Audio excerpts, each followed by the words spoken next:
Assalamualaikum warahmatullahi wabarakatuh. Semoga sehat selalu ya teman-teman sekalian. Pada kesempatan kali ini saya akan sharing mengenai apa itu hipertensi. Terima kasih kepada Pernefri yang sudah memberikan slide yang sangat menarik dan sangat bermanfaat buat kita semua.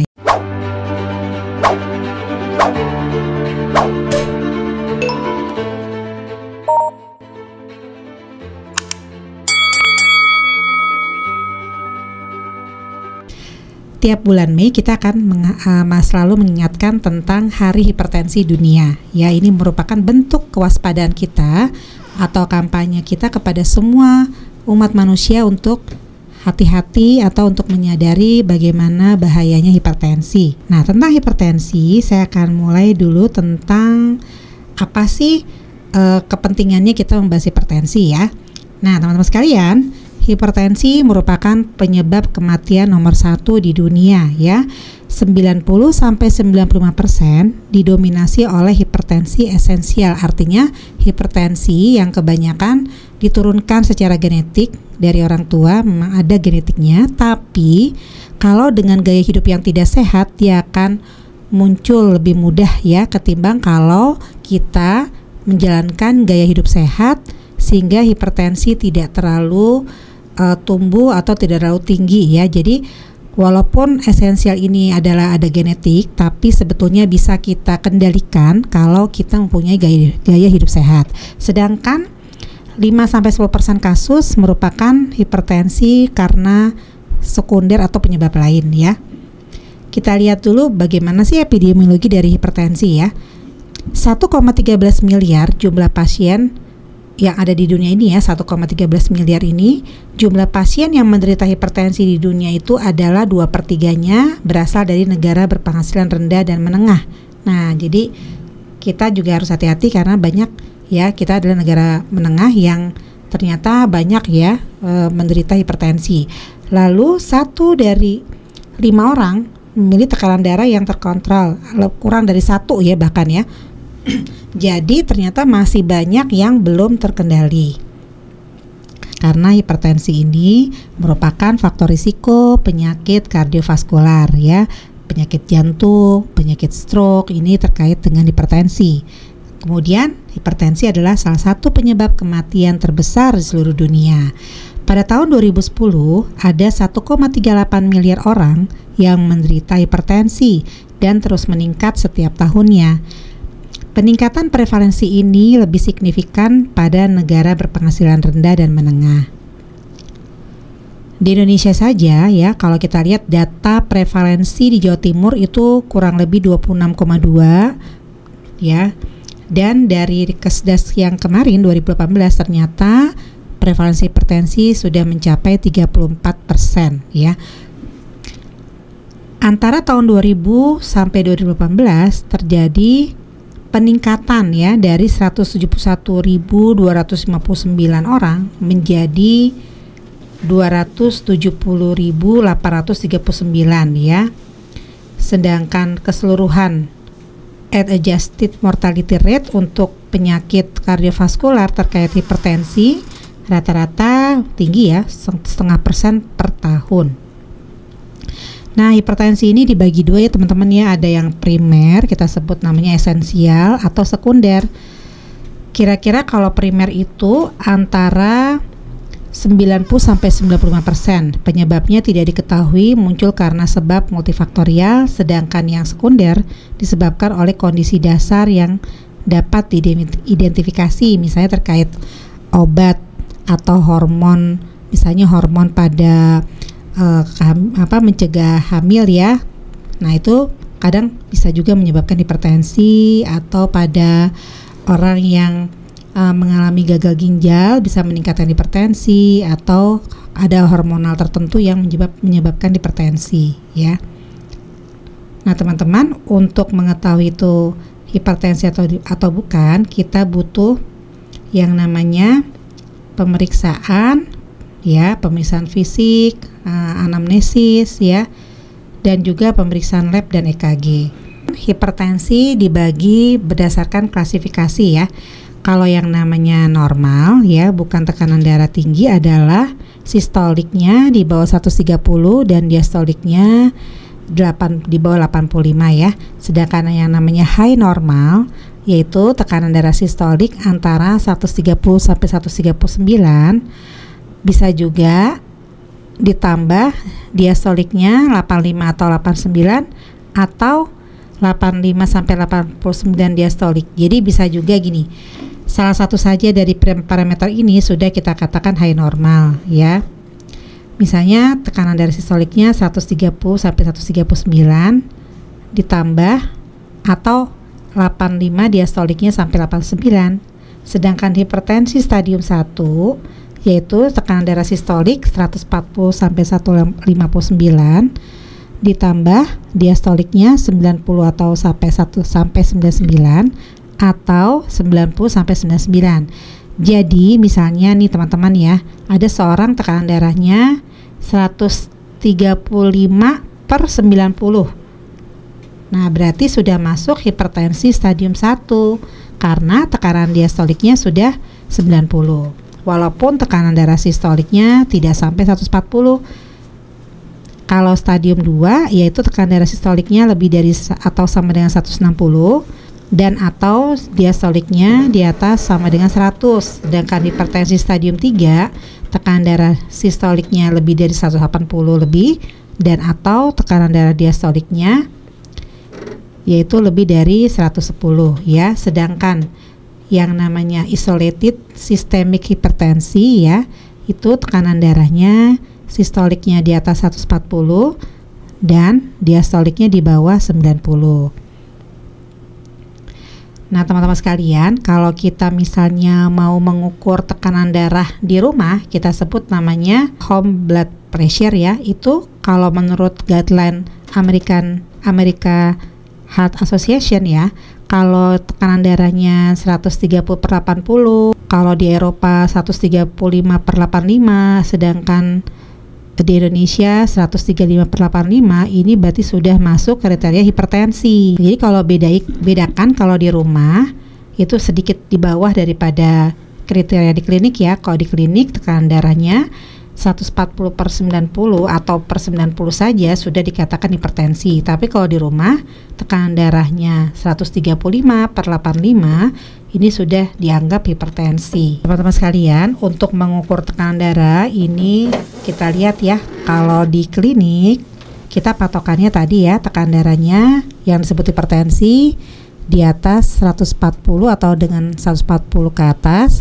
atau dan bawahnya tekanan darah diastolik 90 ke atas ya. Bagaimana cara mengukur tekanan darah yang baik? Perhatian khusus hal-hal yang perlu diperhatikan adalah tidak merokok, mengkonsumsi kafein dan makan, juga olahraga 30 menit sebelum pemeriksaan. Berada di ruangan yang tenang, tidak banyak polusi udara, berada di ruangan yang memiliki suhu yang normal, tidak terlalu panas atau dingin, duduk tenang dan rileks 3-5 menit sebelum pemeriksaan, tidak berbicara saat pemeriksaan. Jadi untuk teman-teman perawat, jangan mengajak bicara pasien ketika melakukan pemeriksaan tensimeter ya. Nah teman-teman, untuk mengukur tekanan darah posisinya seperti ini ya.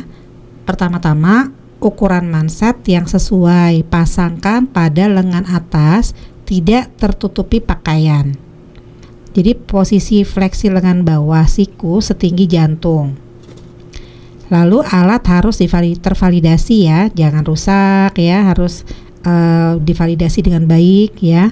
Gunakanlah meja untuk menopang lengan dan kursi bersandar untuk meminimalisasi kontraksi otot isometrik. Lalu duduklah pada kursi, kaki menyentuh lantai dan tidak dilipat atau disilang. Teman-teman yang mempunyai alat ini sebaiknya melakukan waktu pengukurannya bisa pagi dan malam hari ya. Pengukuran dilakukan dengan mengambil rata-rata dari 2 kali pengukuran terakhir. Dari total 2-3 kali pengukuran dengan interval 1 menit antara pengukuran. Dilakukan dalam 3 hari atau lebih, boleh dianjurkan 7 hari dan dicatat dalam tabel yang disediakan. Misalnya kalau pagi itu 1 jam setelah bangun tidur, kalau malam dilakukan sebelum tidur. Usahakan melakukan pemeriksaan di waktu yang sama setiap hari dan sebelum minum obat jika dalam pengobatan ya. Waktu pengukuran. Pengukuran pada hari pertama diabaikan dan tidak dimasukkan dalam catatan. Untuk mendapatkan hasil akurat, perlu dilakukan edukasi dan pelatihan kepada pasien tentang 12 cara pengukuran yang benar dan pencatatan hasil pengukuran. Pengukuran tekanan darah yang dilakukan sendiri oleh pasien memberi dampak positif terhadap kepatuhan pasien dan keberhasilan penurunan tekanan darah. Intinya teman-teman ya, kalau bisa itu diajari dulu pasiennya ya, sehingga tidak salah dalam pengukuran tekanan darah dan mempunyai buku sehingga nanti bisa dilaporkan ya. Nah, gambarannya seperti ini ya teman-teman ya. Jadi misalnya hari pertama ya, pagi hari pengukuran pertama misalnya jam 7 pagi, tekanan darah atasnya berapa, bawahnya berapa, nadinya berapa. Lalu nanti untuk yang sore atau malam hari juga dilakukan pemeriksaan 2 kali misalnya. Yang pertama berapa tekanan sistoliknya, diastoliknya berapa, nadinya berapa ya. Begitu pula dengan hari kedua, lakukanlah dengan hari ketiga, hari keempat, kelima, keenam, dan ketujuh. Nah jadi ini penting sekali untuk menilai apakah pasien kita benar-benar mengalami hipertensi atau yang sudah mendapatkan obat, apakah obat tersebut dapat menurunkan tekanan darah sesuai target. Hipertensi ini adalah tekanan darah sistolik yang terus-menerus meningkat di atas 140 atau lebih ya, atau 40 atau lebih dengan atau diastoliknya di atas 90. Dan ini sangat penting sekali untuk kita ketahui agar dengan adanya hipertensi ini jangan sampai menjadi penyakit jantung, gagal jantung misalnya, penyakit stroke dan bahkan kematian. Untuk menurunkan tekanan darah, kita perlu perubahan gaya hidup ya, supaya tidak terjadi komplikasi. Bagaimana cara melakukan perubahan gaya hidup? Ya, ini sangat penting sekali teman-teman ya. Nah, yang pertama, ini ada program dari Departemen Kesehatan Republik Indonesia, yaitu pertama mengurangi konsumsi garam. Jadi jangan melebihi 1 sendok teh per hari. Kalau diukur-ukur kurang lebih di bawah 6 gram per hari saja ya.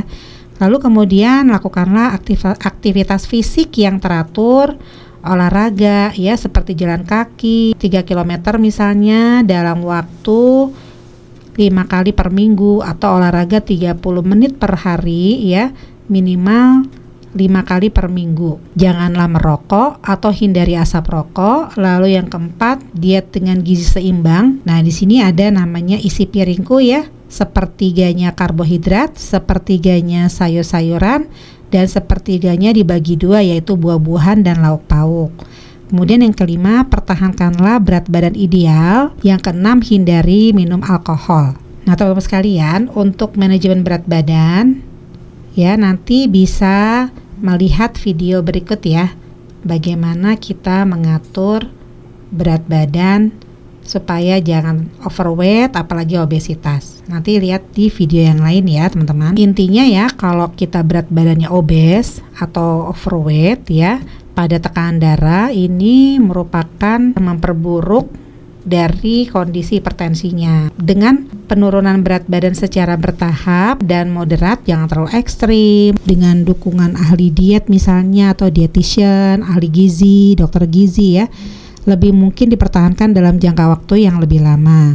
Penurunan berat badan yang sedang yaitu 3-10% dari berat badan awal ini juga sangat bagus ya, dapat menurunkan tekanan darah sebesar 3 mm Hg bahkan sebelum mencapai berat badan ideal. Nah teman-teman sekalian, latihan resistensi aerobik dan dinamis atau kombinasi keduanya dapat digunakan dalam pencegahan dan manajemen hipertensi dan penyakit jantung atau pembuluh darah ya.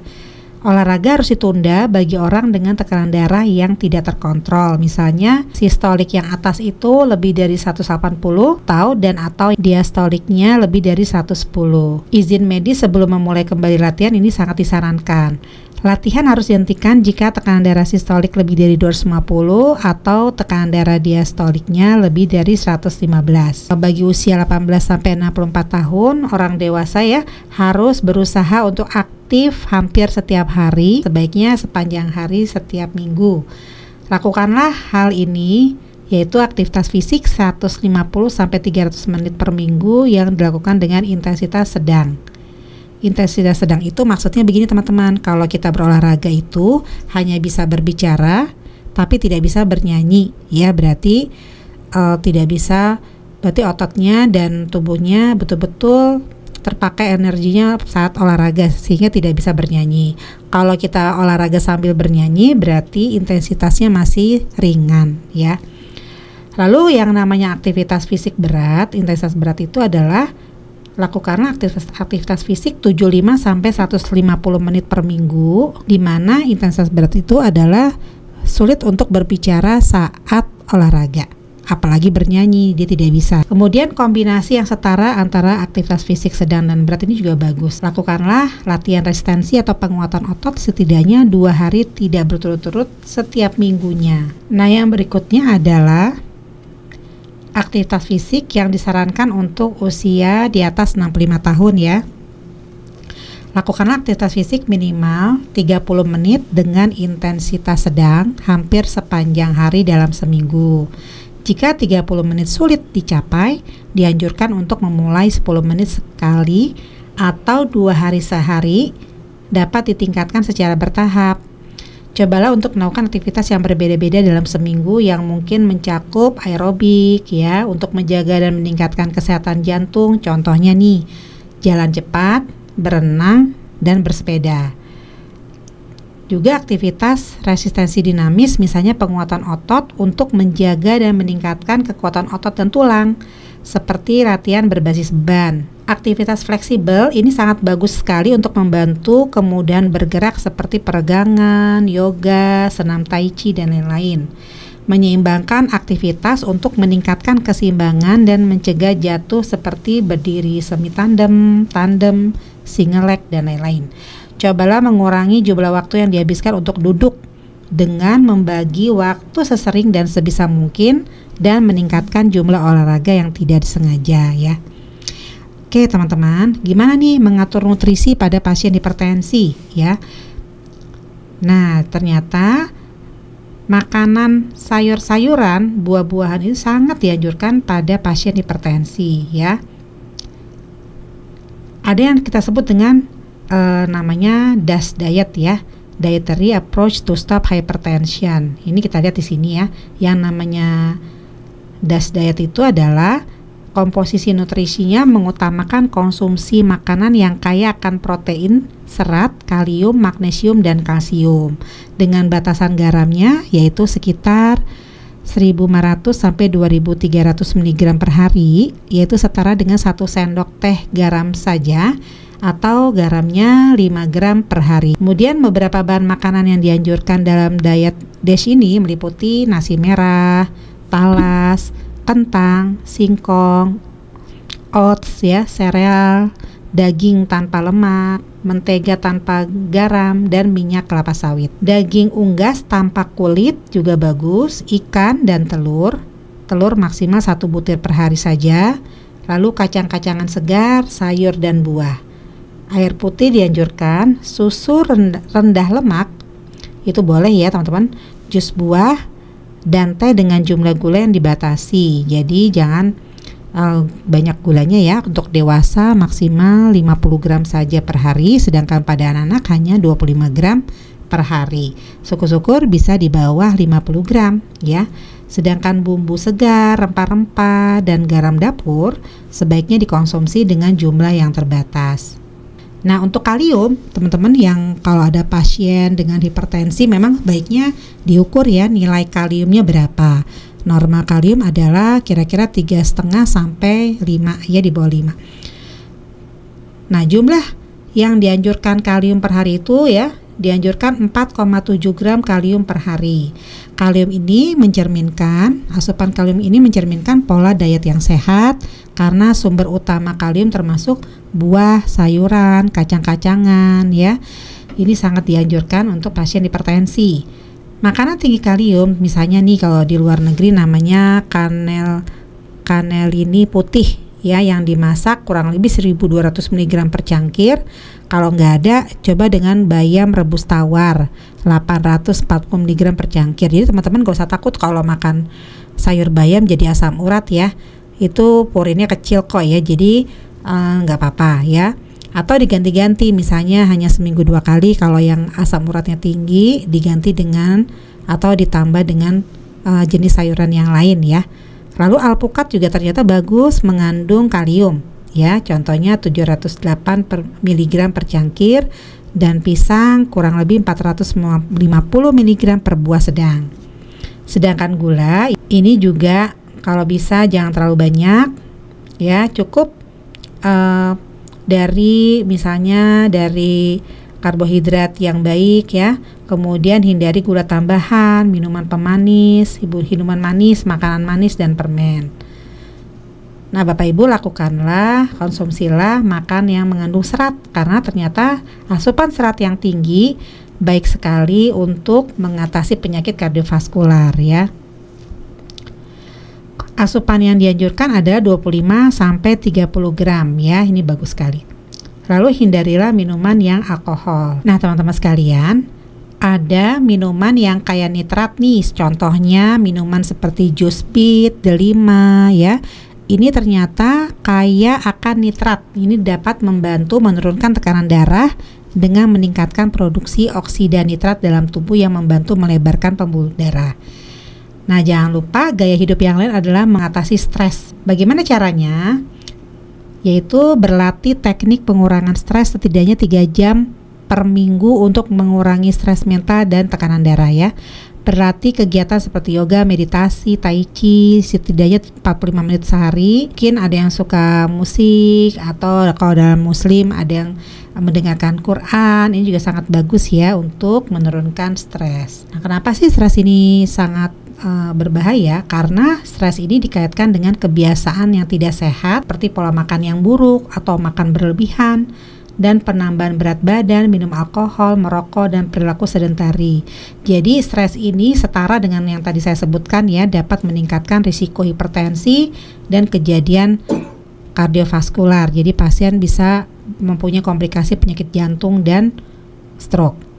Lalu tidur sebaiknya mempunyai tidur yang berkualitas ya. Dikatakan studi menunjukkan bahwa durasi tidur yang lebih pendek dan efisiensi tidur yang lebih rendah dikaitkan dengan tekanan darah yang lebih tinggi dan peningkatan tekanan darah selama 5 tahun. Jadi lakukanlah pola tidur yang sehat, yaitu tidur 7-8 jam ya, nggak kebangun-bangun gitu maksudnya. Jadi benar-benar nyenyak tanpa mendekur, tanpa kantuk berlebihan. Kalau tidurnya kurang, risiko hipertensi menjadi tinggi. Lalu tidur siang dikatakan bahwa tidur siang yang sering dikaitkan dengan peningkatan risiko 12% tekanan darah tinggi. Jadi jangan terlalu banyak tidur siangnya. Jadi yang sebaiknya tidur yang malam itulah yang didahulukan untuk meningkatkan efektivitas atau kualitas tidur. Untuk paparan polusi ya, sebaiknya juga ini diatasi ya, karena studi epidemiologi menunjukkan korelasi yang kuat antara paparan kronis terhadap elemen polusi udara dan peningkatan tekanan darah, serta insiden hipertensi dan kerusakan organ yang terkait dengan hipertensi, termasuk polusi udara ya teman-teman ya. Nah, jadi kesimpulannya nih, hipertensi adalah faktor risiko yang dapat dimodifikasi untuk kejadian morbiditas dan mortalitas global. Bisa dikendalikan, bisa dicegah ya. Perubahan gaya hidup yang baik merupakan inti dari pencegahan dan pengobatan hipertensi. Disarankan untuk memulai perubahan gaya hidup sejak dini, termasuk menjaga berat badan yang sehat, meningkatkan aktivitas fisik, mengkonsumsi makanan, serta minuman yang sehat. Pentingnya pendekatan holistik atau multidisiplin ya, dengan ahli gizi, ya, melakukan olahraga, dan mindfulness untuk mengelola tekanan darah. Jadi atasi stres, kualitas tidur yang baik, ini juga sangat menunjang untuk mengatasi tekanan darah yang tinggi ya. Nah, mungkin itu saja teman-teman ya. Untuk lebih dalamnya nanti bisa bertanya kepada dokter obat apa saja yang sebaiknya dikonsumsi. Terima kasih semuanya sudah mendengarkan dan menonton. Terima kasih. Assalamualaikum warahmatullahi wabarakatuh.